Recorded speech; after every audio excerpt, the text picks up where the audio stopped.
بەناوی خوای بەخشندە و میهرەبان بینەرانی بەڕێز لەم ڤیدیۆی ئەمجارەمان باسدا چەمچی گشتاندن دەکەین.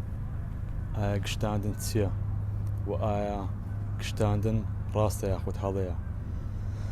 بینەرانی خۆشەویست، هەروەکو دەزانن مرۆڤ لە ژیانی ڕۆژانەیدا کۆمەڵێک گوتەی هەڵا دەردەبڕێت، کۆمەڵێک قسەی هەڵە دەکات.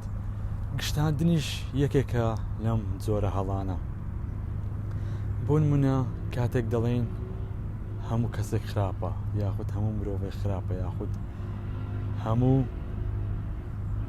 کوردێک خراپە، یاخود هەموو نەتەوەیەکی دیکە خراپە.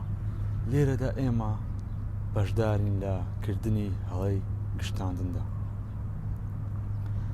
بۆیە بینەرانی بەڕێز لەسەرمان پێویستەکەوە خۆمان لە گشتاندن دوور بخەینەوە، لەبەرەوەی هەڵەیە.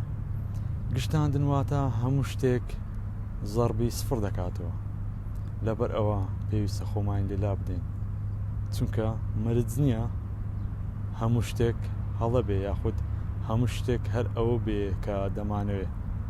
زۆر جار کە ئێمە تووڕە دەبین ئەم هەڵە گشتاندنیە دەردەبڕین، بەڵام دەبێت بزانین ئەمە تەنها لە کاتی تووڕەبوون و پەلەکردندایە، نەوەکو خودی بابەتەکە ئاوا بێت. وە لە دوجاردا هیوادارم لەم هەڵەیە تێبگەین و هەوڵ بدەین لە ژیانی ڕۆژانەماندا دووپاتی نەکەینەوە. هەر شاد و سەرفراز بن.